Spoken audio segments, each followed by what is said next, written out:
anger thing makes you really wanna. Yes, yes, and you need a little of that anger stuff to get the healing done, Hunter. You need a little of that. Anger thing makes you really wanna. Yes, yes, and you need a little of that anger stuff to get the healing done, Hunter. You need a little of that. I gotta tell you, the only thing that I have ever really learned objectively that's solid has been through my painful experiences. And I am a firm believer that true knowledge comes from true suffering. Okay? And Frank, that's happening to you. Okay? You're learning through your suffering. Well, we've had enough suffering in this world. We have over 2 million people in prison, unfortunately. Suffering is incidental out there. There's no need for suffering. We live in paradise. God wants us to be happy. We live in love, and we're in the world. All of nature works in harmony. Everything's beautiful, but this artificial world based on consumer capitalism is a nightmare because we can never have enough, and it's based on the ego. It drives you crazy. Well, yeah, if you look at my video, You need an apple pie. It's all about homeless vets. It's about addicted to ego. E equals MC me. That's what it's come down to.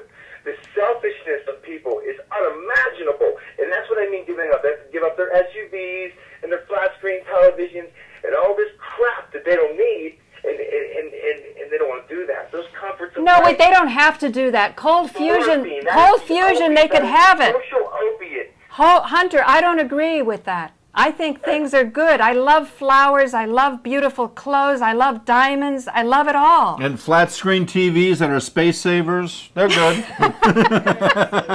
You know. And with I'm not trying to be so black and white. with cold fusion, we could have it all. What I'm trying to say is by With cold abandoning fusion. these things, like, I'm talking about excess. If that's This is your why own we thing, can't have it. understandable. Excess. If that's Right, your right, own right. vehicle, I would question why that was the only one that you decided to buy. But it's understandable people have to live and survive and operate in this society. But we can't live in a free society once because capital, money, everything's artificial. It's a created artificial religion that's created by man. Economy, politics. This is another religion. These are belief systems that we've created. That's a 9/11 truth belief system. He's the head of a religion. I'm a humblist. That's my new religion. I'm a humblist because you know what? I don't know nothing. All I can do is learn.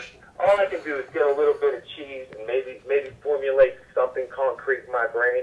But you know what? I really don't know anything. When I look at the stars and I look at the heavens. But Hunter, that's not good enough if you had a child. Yeah. That's cool. No, that's good. It's a beautiful religion, humblest. I like that. We should adopt that. But we should don't be have more children humble. either. No, it's good to be humble, but the idea is that we want to get to the crux of the matter. The crux of the matter, we can't have these outrageous murdering sociopaths pretending to be leaders, and when they're Like this guy. Whatever, but this guy, he's a professor. He's not. I'm talking about the governors and then the presidents that pretend to be representing our interests. Well, I think that there's a group of people, and I think us included, that are starting to wake up. And I want the truth no matter what that may be. Okay, when the day comes when I die and I go to heaven, the first thing I'm probably going to say is, what happened in 9/11? Okay, and you know what? If I find out the truth, then I will always be okay with that. In fact, I'll finally be relieved. I don't believe you, Hunter, because as soon as I say the word pedophilia, you freak. No, I don't freak out. I just don't think that you're invoking a vision in people's head that really doesn't kind of belong. Do you know something? They said the same thing to me at the ashram. They said, Paula, whenever you come along and you talk about this, all the angels go away. And God bless you, Frank. I came back to MNN, to New York, and I was sort of grieving over this. And you know what Frank told me? Do you remember what you told me? Oh, I guess something like that. That's where the angels go. That's where they're needed most. Yeah, that's where the angels go. Angels, come to me. Help me. We have these people who need the healings. They need the healings. Help me get over my judgment. Help me get over my reactions. My prejudice, my fear, my anger. You know, help me look into what this person's problems are, that they would do something like this. Not just to the children, but to stop something like cold fusion from hitting, you know, help me. But this is an old construct. We have cars that run on air today. Old news construct. It's not just Stephen. There's lots of people that are guilty of obfuscating the truth. That's what a binary economics is about. Yes, right. Well, we have the answers at hand. Yes. You know what? It's been ancient tribal wisdom throughout the world. The native people of America knew there was an old prophecy that from the Lakota people said, when the son of white man wears long hair and beads, the knowledge will come forth. And we've always lived in harmony in the paradise. The indigenous people know how to respect nature, respect each other as one vast tribe. And we're coming back to our truth that we are one big family, and we might as well feed each other instead of kill each other. And You know what? That could Feed have each said it better other. myself. Thank you so much. That we need to return to this, the humbleism of humanity.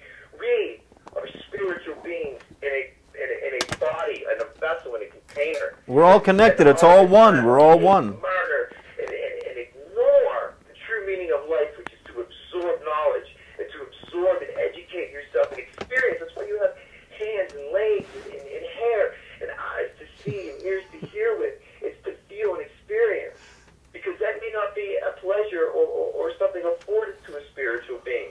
So this actually just might be the heaven. This actually might be. Yeah, this is heaven. We live in paradise. This might actually be the physical manifestation of what life is, because when we leave this body, we're not going to have that. But you know, Right. We are spiritual beings with a body. It's a blessing to be a body alive because we are connected to God, and we're living out the dream that we had millions of years ago to be on planet Earth and do the Earth walk. The fact that we create hell instead of heaven is ridiculous. Well, Paula decides to put flowers in her house and bake apple pies and talk to people openly, so she lives in paradise and heaven. Yeah. Some people sit here with angry posters and Che Guevara and revolution and kill. Well, they live in their heaven, their hell, whatever. Everything's a design, a construct, a drama. We're all theater directors of our own drama and comedy. And that's very true. Whatever you can perceive for yourself to be your paradise or your hell is what it is going to be. I've always said the wannabes always grow up to be the ones they wanted to be.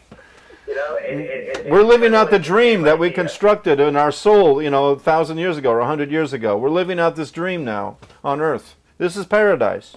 Welcome to heaven on Earth. Guys, I'm really busy today. I wanted to jump in because this Thank you, an Hunter. excellent conversation. Thank you, Hunter. Les Ferry, thank you. I'm so sorry that we didn't have more time to talk, and maybe we can do that some other time. But Okay. Frank, thank you guys very Bye, much. Hunter. And continue the free speech and the search for the truth. Bye, and let's do something in the prisons, okay? Maybe in the summer. Maybe. Okay. I'll see Okay. you guys later. Thanks a lot. Bye-bye. Bye. Bye, guys. Rosalie, you stay on? I'm here. Okay, great. Well, that's pretty interesting. My only concern was when he started to say about belief, I thought that was a slight put down to you. Hello? Yeah. Oh, do you hear me? Yeah, I'm hearing you and I'm listening and I'm, Or is that me reading too much into it? I don't know, probably both. But that doesn't stop there being something beyond that we can apprehend through logic, non-contradiction. Then you give There to, are things that are true. yes, and then you give somebody an experience, or I think television is good as if it can induce some models of something higher to strive for. Sure. You know, the content, if you can Well, give you know, something. most television is consumer and BS and mind controlling, but that's why we're on public access TV. And I like to put on, Paramahansa Yogananda and spiritual constructs and look into alternative healing modalities and just watch a sunrise or a sunset. And hey, you can watch TV and really be turned on. PBS sometimes has very good programming, but the majority is just trying to sell you more cars and get you going with more debt. And to give a moment, I'm very happy to talk with you. And it's interesting. I just simply want to clear the air on one thing, and hopefully you'll agree with me, or if we can agree to disagree, that basically the 9/11 Truth Movement and the Impeach Bush-Cheney movement are springing from the heart of people who are brokenhearted and want to have justice. Yeah, that's who it's coming from. I'm just saying it's not going to work that way, especially when you've got a war criminal at the heart of your movement. Okay, but Who's the war criminal at the heart of the movement? You identified him. Annie Jones, but Alex Professor Jones, Stephen Jones. Oh, David Ray Griffin too. what's the matter with David Ray Griffin? Why is he a false flag operator, infiltrator, blah, blah, blah? Okay, well, wait a second. Plane hugging, that's a term you guys invented. It just seems logical. It's hard for people to even wrap their head around the whole 9/11 tragedy. But on television, and you're the guy, you know that television is a product of this corporate environment world. Even native New Yorkers did not see any planes in real life. They saw them on television. No, that's not true, ma'am. I was actually there that day, and I interviewed a guy, and he's on camera. I did not see the plane, but I was with a taxi guy. So you got to watch one of these people who were staging this. No, the New Yorker said, "Oh man, maybe it was a missile. Maybe it was an energy-directed weapon and not a plane." But it was like, wow, this guy who was this big black plane came in. He swore it was black, and from the footage of the videos we've seen, it was a black plane. It wasn't some United Airlines plane with windows. Bird. Yeah, it was obviously.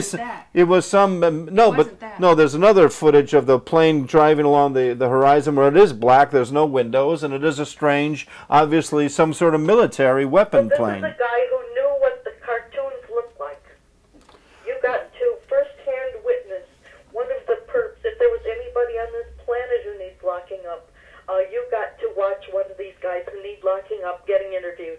Okay, wait a second, but you're saying there was absolutely no planes at all? Maybe there were some planes that were actually sort of looked like planes, but they were weapons. Big planes and little planes and overhead planes and little white planes and drone planes, but none of them hit any buildings. Well, all right, maybe that's true, maybe not. The important thing is that whoever made the stand-down order so the Air Force would not defend our airspace are the people that should be in jail. And they don't send up planes for imaginary planes that are, in some PR rep's notebook at the time. That was the only planes. Nobody makes NORAD go up in the air when there's nothing going on. There was no stand down because there was nothing to stand down for. Okay, well, maybe you got a point there. Oh, that's the Nogay brothers things you're talking about. Yeah. See, yeah, that looks fairly weird. Yeah. How can an aluminum plane melt into a steel building like that? That's pretty obvious. Well, thank you. Yeah, of course. I used to be a concrete and steel inspector, and I know that. Cool. So you've got real life experience. Right. I used to study the PSI, the structures of rebars, and work with concrete and cylinders. And concrete turns to lava after intense heat, and steel turns molten after about 3,000 degrees heat. It doesn't turn to dust suddenly. Yeah, well, there's this lady who's waving from the plane-shaped hole that's supposed to be thousands of degrees. Yeah, right. There's no thousands of degrees. It was done in room temperature, which is what tells us that it was a cold fusion process. Well, wait a second. How was the hole? How can we get a picture of someone waving? What about all the people that jumped and died? There's lots of footage of people. There's lots of people who jumped and there's lots of people who died. We're not denying any of them. Truth Sleuth was trying to, but no, I'm not. I know there were jumpers. I know that they shed real blood at the real base of the real tower, and that making them jump, I think, was something they did intentionally with microwave weapons. Okay. So how did the windows blast out? If a plane did suddenly they punctured a hole and they made a fire, so it looks like there's smoke and things going on. I don't know. Maybe Paula can show you like cosmic transgression or any of my videos that are showing close-ups of the plane-shaped hole. I will if Frank has the time. You know who's coming over tonight is my friend who knows one of the photographers that was credited with with what you had. So I was actually hoping that tonight, I was hoping to come on the stream for about 10 minutes today. Okay, I'm very happy to meet you, and I'm interested in your videos, and I'm sort of and I have the voice on the committee there, and I could probably steer the whole 9/11 truth of New Yorkers into a new direction, into your direction, and it's very possible what you say is correct and what we've been believing up to now is false. But nevertheless, the mission is to get the criminals behind this crime in jail and out of power. That's why we're here. We want to know the truth, whatever it may be, and whoever perpetrated this horrendous crime that killed our friends need to be arrested. Not that I'm very, I'm not. Arrest Stephen Jones. Okay, fine. Maybe he is a guilty party, but you know what? He's part of the mass educated public. One day in some future time, then we can can have the truth? No, no, no, no. But we just The can't. lie is good, especially a different lie from a war criminal perp. Now, I believe in what you feel is correct, and I think it may be right. I like instant nirvana and complete enlightenment. But what usually happens is you have to sit in meditation and have diet and sort of go through and prepare your body for the process of total illumination before you molecularly transport yourself and ascend. How people can actually clean themselves for this. And let's blossom into love, Rosalie. Maybe through love. Maybe through love. Yeah, and also I'm just advocating love, of course, is our truth, but I'm just saying step by step the process happens. Like we sort of become vegetarians, and we start to have a cleaner diet, we drink more water, we meditate more. I don't have to do any of that to know that Stephen Jones is a war criminal who 25 years ago suppressed cold fusion and came back with a whole raft of lies with his baby-faced, honest-looking face to reassure us while they finish closing their noose on us. Okay, well, very good. Second, I'm going to ask somebody off camera. If a juvenile delinquent came along and hurt your garden, I would invite them in.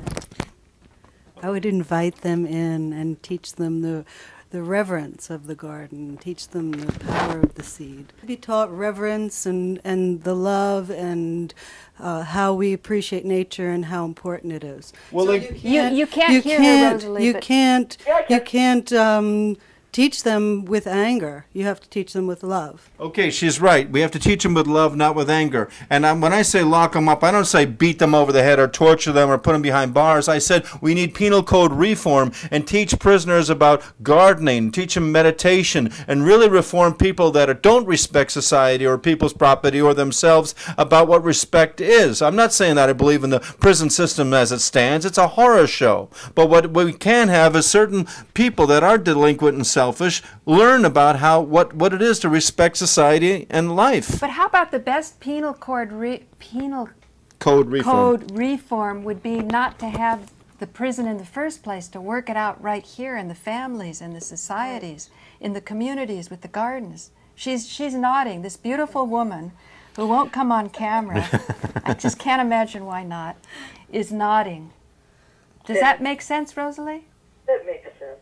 Yeah, but it doesn't make sense. The criminals are going to laugh at you. They run around in gangs. But they're not criminals anymore. The more people are caught in, the worse off we are. When you're not caught in that paradigm, you sound like a very nice guy. But as soon as you start chanting your lock 'em up thing, it turns all different and all icky. No, excuse me, ma'am. I used to work with the work incentive program and the welfares, and I speak Spanish. I go to Harlem, Spanish, and in the early 70s, at the time when it was very difficult and there were a lot of gangs running around, and I wasn't afraid. I have faith. I have God in my life, and I'm not afraid of anybody or anything. But there are people that are crackheads, that are drug addicts, that are just delinquents and like to be violent and rape women. How about the people who made these cartoons? No. How about the fact that there are people who rape people and people who steal? What do we do with these people? We're just going to be... They raped my mind with these cartoons. That is what about true. them? We can concur that. And they took all of my country off to war, and they're killing people in horrible ways. Right. They don't know any better. They don't know any better. The people who made the cartoons don't know any better. Exactly when they were going to inflict these plane-shaped holes on buildings. Okay, here was what we got off camera. The people who made the cartoons don't know any better. Well, I think they do know what they were doing, and they manipulated the whole thing, and they continue to manipulate us and to believe that they're right. No, they don't continue because the cartoon job is over. So well, whatever. The people in the White House that are perpetrating ongoing violence against the people of Iraq and Afghanistan are murdering sociopaths. But hang on. I want off camera again. Okay, the cartoonists don't know any better. Right? No, the people that are operating at lower consciousness, they need to be raised. Their consciousness needs to be raised. Did you hear that, Rosalie? Yeah. So what do you think about that? How do we raise the consciousness of the cartoonists? Because that's going to take a lot of raising to come forward then. I'd be happy if when we can raise our friend Frank Griffin's consciousness. No, well, wait a second. Well, it goes up and down. No, wait a second. I would like to, I'm not defending myself. I'm just, I'm interjecting the fact that these people's conscience don't want to be raised. We live in a free world. We live in a free will universe. And on the planet Earth, everything is free will. This is a planet of experimentation. So there are creatures in the human form that do not want to be raised to the level of Jesus and Muhammad and Moses. They would rather stay stuck on their little Anunnaki, reptilian, selfish paradigm, and they're entitled to. God is giving us free will, and if you want to be a creature that eats other creatures and your own species and kills, you're welcome to do that. And that's why they live. Everyone gets to do what they want here. So I live in my paradise, and Bush and Cheney lives in their slavery construct. But unfortunately, there are victims like Mumia Jamal and Leonard Peltier, and many innocent people in jail because of these criminal sociopaths. Here's my observation, and thank you for helping me off camera.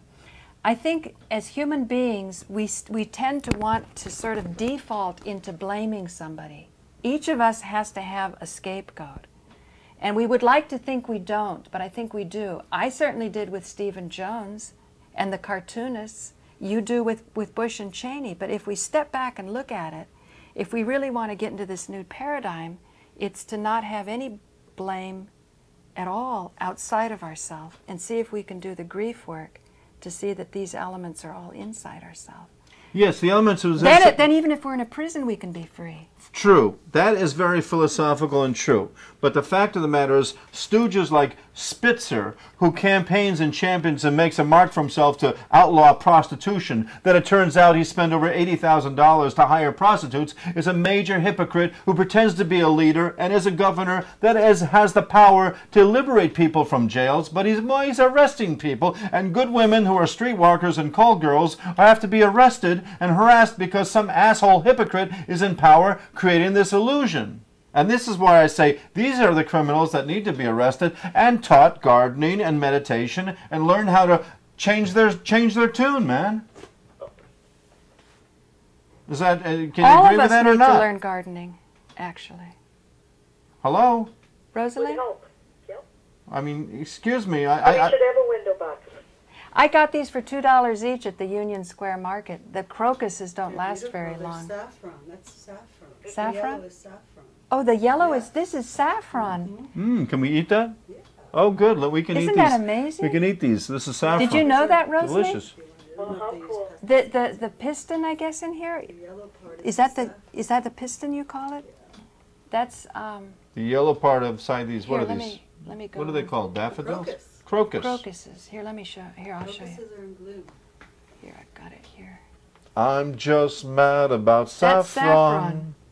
She's just mad about me. From marijuana to saffron. That's why it's so expensive. That's why it's so expensive. Each one of those. People have to pick each one of them. Wow. Well, there we are. Well, let's end with prayer. Let's close this beautiful conversation and thank God that we're alive, and Rosalie, hopefully we can continue with the joy and love of communication and freedom, and know that everyone is entitled to their little piece of sunshine. And God bless us, and let us all live together in harmony and peace. Now let's all get on the bed and sunbathe. Totally naked. Rosalie. God bless you, Rosalie. Yeah, you too. Thank you, and let's keep working on this, okay? Yeah, this is fabulous. Because it's a whole new approach, sort of like a can opener. Yeah, and I think Frank can really pull it off. He's got a huge energy. He'll go around to these people now and make a shift. Well, I'll simply say, it's possible that Stephen Jones and Alex Jones are actually unconscious or maybe conscientious perpetrators of this whole bullshit. Whatever, whoever, I don't know, anything's possible. The important thing is evidence in a case. And we need to build a case. And we're going to ask Luke on your show and ask Les on your show. The important Hopefully thing is, together, but if not together, two separate shows. We want to work with, right? Yes, sure. We want to work with everybody, but the important thing is to work with the ACLU and the legal minds and people that are legal professionals that can bring a true logical case. Can't. None of them. The legal profession belongs to the enemy. No. Well, we'll get Dean Lauren for that. I don't believe in any enemy. All this idea that there's an enemy creates the illusion of a fantasy. Cheney and Bush, Cheney and Bush are puppets and fools and knuckleheads that are in their own power and are profiting. They're vultures. Coming around. No, they're war vultures. Well, we're ahead. See you. Love you. Bye. Bye-bye. Bye, everybody. This has been just... Do you want to say a wrap-up? We have a minute. Okay, well... Here's a wrap-up for you. The wrap-up is basically, let's go back where we started and enter the silence, because we all have access to universal mind. It's like drinking water. When we go into our higher conscience, suddenly God pours forth the love, and all is understood and blessed. And if we give ourselves the blessing of opening up to the silence, suddenly the silence opens up to us, and we become connected to that which we intuitively know as truth and love and harmony.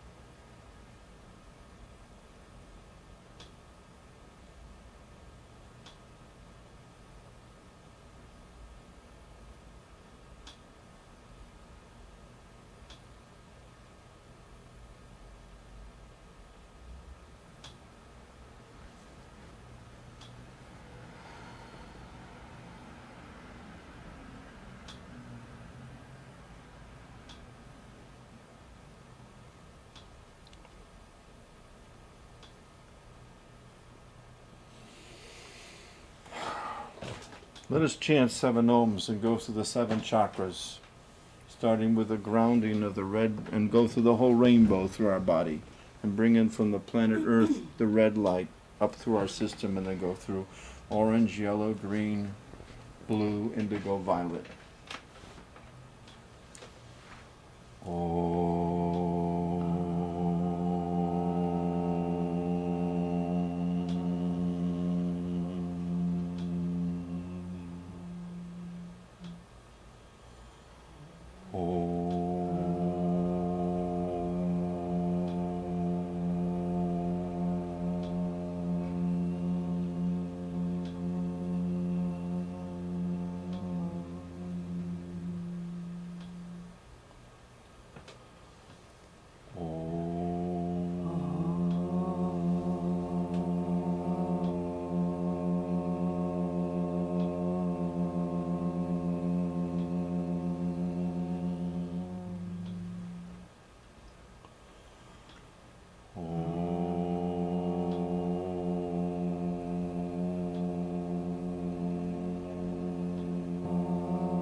Anger thing makes you really wanna. Yes, yes, and you need a little of that anger stuff to get the healing done, Hunter. You need a little of that.